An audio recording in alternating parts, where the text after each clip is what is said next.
Hello, and welcome back to Coffee Thoughts with Tasia.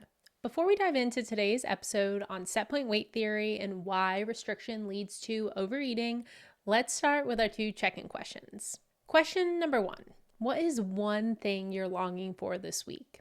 I sat with this one for a while because it feels so repetitive to keep saying the same thing, but honestly, I'm still longing to be completely healed. I'm longing to feel like me again, to be full of energy, full of life, full of the things I used to take for granted. I'm longing to be pregnant. I'm longing to be out of this waiting season, out of this season of sickness.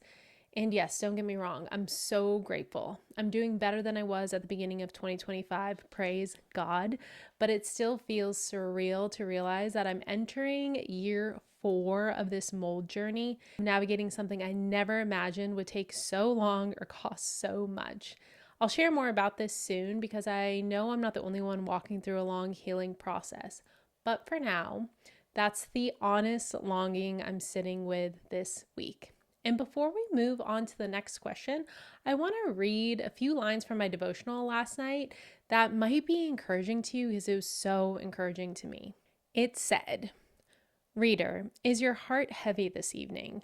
God knew it would be. The comfort that your heart requires is treasured in the sweet assurance of this text. You are poor and needy, but God has thought upon you and has the exact blessing that you require in store for you. Plead the promise, believe it, and obtain its fulfillment. You will never come into such a position that Christ cannot help you." And then it gave Bible verses to go along with it to look at it. And it was just the exact words I needed in that exact moment. And this is from the devotional morning and evening. And it's not one that I read every single day. I kind of pick it up at random when I feel like I want to. And so for that to be the word last night was just such a balm to my weary heart. Okay, question number 2. What is one thing I'm celebrating this week? This week I'm celebrating getting to go visit my sister in Arizona. We are 4 years apart, and growing up, life was so busy. We both did different sports. We never had that classic sister bond that everyone talks about. But as adults, we've grown so much closer, and it has been such a sweet, unexpected gift. I'm genuinely excited for a cozy, Christmassy trip together, slow moments, good conversation, good food, maybe a little sunshine, and just time to be with her in a way that we didn't get an opportunity to be when we were younger. It feels like something worth celebrating, especially in a season where joy can sometimes feel hard to reach. Okay, so let's dive into the conversation that I know is going to hit home for so many Christian women, especially if you spent years trying to fix your body, discipline yourself harder, or chase a version of health that honestly never brought you any peace.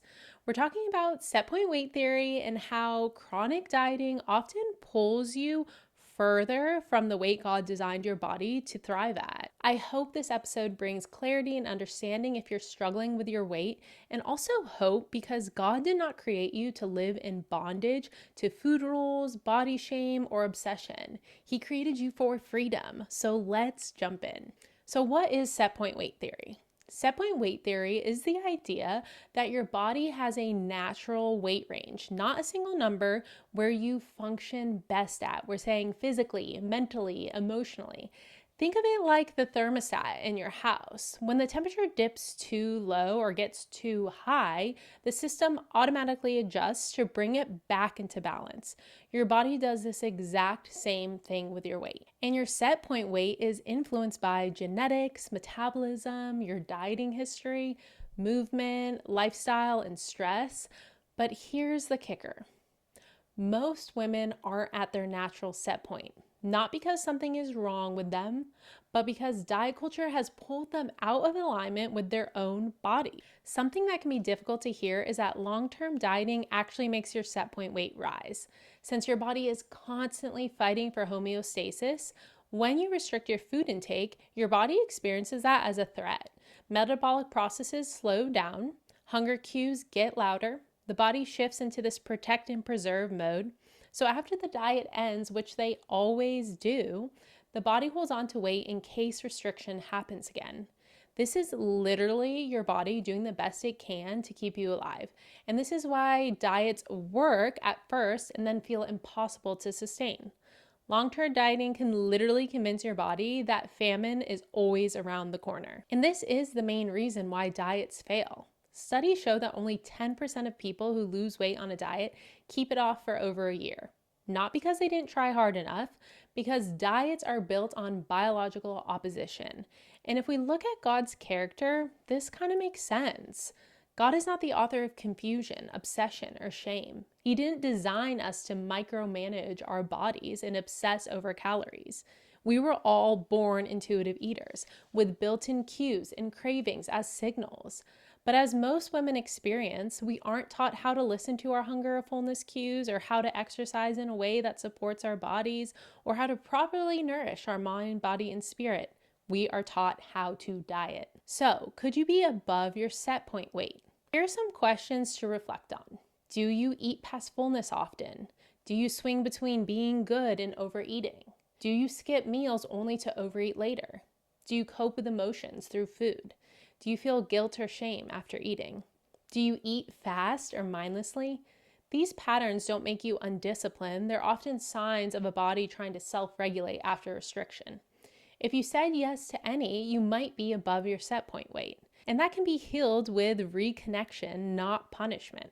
Now, could you be below your set point weight? Some signs might include constant thoughts about food, ignoring or suppressing hunger, sleep disrupted by hunger, low sex drive, missing periods, fatigue, irritability, or mood swings. These are signals that your body is running on empty and needs more nourishment. Now, you might be thinking, I answered yes to things on both lists. And this is not uncommon when we have a distorted relationship with food in our bodies. When hunger cues get ignored or overridden long enough, the body becomes dysregulated. The goal of asking these questions is to identify habits that hold you back from being at your set point weight. So you might be thinking, how do you find your set point weight? And this is the part that most women don't expect. It's not about more restriction, shame, or dieting. It's about learning how to walk a new path, reconnecting with your body's cues, and removing the noise of diet culture. Over time, your body will gradually stabilize within its natural God-given designed range. And to do that, you have to loosen your attachment to dieting tools. Things like obsessing over the scale, points, calories, macros, food rules, fitness trackers, guilt, these things that come up when we're dieting. And trust me, I understand that this is easier said than done. At a very young age, I learned how to disconnect from my body. And for a long time, that disconnection even rewarded me. It's a big part of why I pushed so hard in CrossFit and why I could ignore hunger, exhaustion, and even pain. It felt like strength. But here's the truth. That kind of disconnection doesn't benefit us in the long run. It leads to burnout, obsession, anxiety around food, and a body that's constantly trying to protect itself. Reconnecting with your body so you can discover your set point weight isn't about letting go or giving up. It's about relearning how to partner with the body God gave you instead of fighting it. And this is the process I take my clients through in Wonderfully Made. Now, your set point weight isn't a destination you force your body into. It's a place your body returns to when you stop fighting it. And yes, this takes time, but it's absolutely possible. So why can diets be harmful to your body? Let me share a little bit of the sciencey bit with you. Here's what's happening internally. Number 1, metabolic adaptation. Restricting calories can slow down your metabolism as a protective mechanism to conserve energy. This will lead to a decrease in the number of calories being burned at rest. Number 2, loss of muscle. Rapid weight loss can result in loss of lean muscle mass. Muscle tissue burns more calories than fat tissue, so a reduction in muscle mass can further decrease metabolism.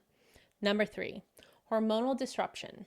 Diets that restrict certain nutrients or food groups can disrupt hormonal balance, including hormones that regulate the metabolism, such as insulin, leptin, and thyroid hormones. Number 4, adaptive thermogenesis. Prolonged calorie restriction can trigger adaptive thermogenesis, where the body becomes more efficient at conserving energy, making weight loss more difficult over time. And number 5, psychological stress. Chronic dieting and the stress associated with it can elevate cortisol levels, which can influence metabolism and lead to weight gain, particularly in our stomach. Every time you diet, your body becomes more protective. And now, what do diets do to digestion? Restriction affects our nutrient absorption, gut microbiome diversity, digestive speed, IBS symptoms, reflux, bloating, constipation, stomach discomfort. So many women think my digestion is a mess. No, your body has been under chronic stress, but it can be restored. It's so much bigger than just your digestion. Okay, so lastly, I want to talk about why restriction leads to overeating. So many women come into Wonderfully Made feeling ashamed of overeating, binge-like behaviors, and the truth is, restriction is a huge part of the problem and why many women are overeating. It's not a lack of willpower. It's biology, psychology, and survival instincts coming together. I want to break down some of the psychology behind what's driving us to overeat.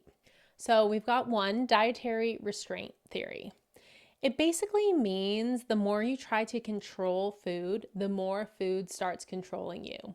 When you restrict, your brain actually magnifies the foods you're trying to avoid. They get louder, more tempting, more interesting. And then when the restriction breaks, that's when overeating happens. Not because you lack discipline, but because your brain is literally doing what it thinks is best to keep you alive. Number 2, the what the hell effect. You've probably experienced this one before. It's that moment when you say, well, what the hell? I already messed up, might as well keep going. This happens because restriction creates an all or nothing mindset. One cookie becomes failure. And once you think you've blown it or failed, your brain goes, well, I've already fallen off the rails, let's just go all the way in. Number 3, the forbidden fruit phenomenon. Here's another one. Whenever you label a food as bad, guess what happens? It becomes more desirable. That's just how the brain works. Anything forbidden gets elevated. So foods that should feel neutral suddenly feel more powerful, even dangerous. And then they take up more mental space than they ever deserved in your brain. Number 4, perception. This one is sneaky. You don't even have to actually break a rule. You just have to believe that you did. Even the thought of, oh, I shouldn't have eaten that, can trigger the same overeating spiral as actually overeating. Your brain responds to the perception of failure the same way it responds to real failure, which means the problem isn't the food, it's the pressure and the shame wrapped around the food. Number 5, thought suppression. Okay, this one will make you laugh because every woman has lived it. The moment you tell yourself, don't think about carbs, your brain goes, wait, are we thinking about carbs? Let's check. Yep, still carbs. The moment you try not to think about something, the more your brain circles back to it. So when women tell me they feel out of control around food, I don't see lack of discipline. Actually, most of the women who struggle with the food are incredibly disciplined. What I see is a body trying to desperately protect a woman who has been taught to ignore her needs. And none of this is a moral issue. Food is not a test of righteousness. Your worth is not measured by your body. You are not sinning by eating carbohydrates. God designed your body to want nourishment, satisfaction, and consistency. Diet culture taught you to fear all 3 of these. So to close out, I've got 3 reflection questions for you this week. Number 1, what physical, mental, or emotional consequences have you experienced from dieting or macro tracking? Number 2, how much time and money have you spent in the pursuit of weight loss? And number 3, what are your beliefs about weight loss and how have those beliefs about weight loss affected you, such as pursuing jobs, relationships, or activities? You have not failed diets. Diets have failed you because they were never meant to work long term. But there is such good news. You can heal your relationship with food and your body. You can find your set point weight. You can reconnect with your body. You can live in a way that brings peace and joy around food and your body. And if that's something you're interested in and interested in getting support in, please make sure to apply for my January group of Wonderfully Made. I'd love to walk alongside you on your journey. That's it for now, and I'll see you guys on the next episode.